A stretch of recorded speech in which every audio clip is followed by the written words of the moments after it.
যাদের জন্মছকে পিতৃদোষ রয়েছে, অর্থাৎ জন্মছকে রাহুর অবস্থান পঞ্চম ঘর, অষ্টম ঘর বা রবির অবস্থান নিচস্থ শনিযুক্ত হয়ে রয়েছে, তাদের কিন্তু পিতৃদোষ জন্মছকে অবস্থান রয়েছে।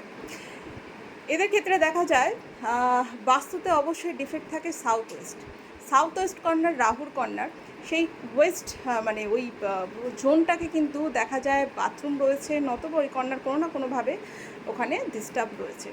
এই পিতৃদোষ যদি জন্মছকে থেকে থাকে, সব থেকে বেস্ট টাইম হচ্ছে এই পিতৃদোষ থেকে মুক্তি পাওয়ার ভালো সময় হচ্ছে 7 সেপ্টেম্বর থেকে পিতৃপক্ষ শুরু হচ্ছে, 21 সেপ্টেম্বর পর্যন্ত রয়েছে। এর মধ্যে কি কি করবে ঝটপট করে একটু পেন নিয়ে নাও, লিখে নাও কি কি করবে, কি কি কাজ করলে তোমাদের এই পিতৃদোষ থেকে মুক্তি পাবে এবং জীবনটা সুন্দরভাবে স্মুথলিভাবে চলবে, তোমার বংশ পরম্পরায় উন্নতির দিকে যাবে।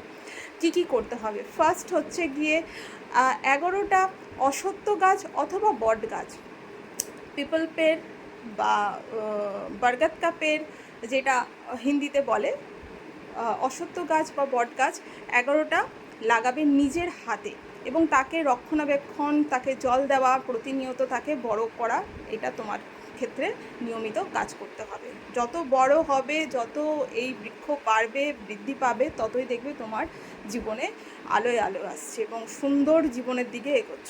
ঠিক আছে? আর সেকেন্ড হচ্ছে কাকদের খাওয়াবে।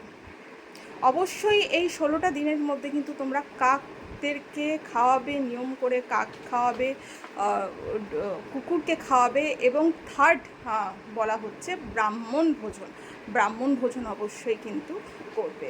এই 3টে উপায় করলে তোমাদের কিন্তু পিতৃদোষ থেকে খুব ভালোভাবে রেমেডি হয়ে যাবে। এই দিনের মধ্যে যদি তোমরা করো, তাদের পূর্বপুরুষদের আত্মার শান্তি কামনা করে যদি তোমরা এই কাজগুলো করো, অবশ্যই কিন্তু খুব ভালো উপকার পাবে। যাদের লাইফে ফাইন্যান্সিয়াল থেকে কেরিয়ার সমস্ত দিক থেকে ডাল হয়ে রয়েছে এবং সবসময় মনে হচ্ছে যেন সব কিছুতে বন্ধন ভয় এবং সব কিছুতে মনে হচ্ছে যেন আমি এগোতেই পাচ্ছি না, 100% দিচ্ছি কিন্তু এগোতেই পাচ্ছি না, জন্ম চার্টেও তোমাকে খুঁজে পাওয়া যাচ্ছে না, এরকম কেন হচ্ছে, তাদেরকে বলবো একবার চেক করো। পিতৃদোষ অবশ্যই কিন্তু তোমাদের জন্মছকে রয়েছে এবং সেটা বাস্তু রিলেটেডও রয়েছে, সেটা চার্ট দেখলেই বোঝা যাবে।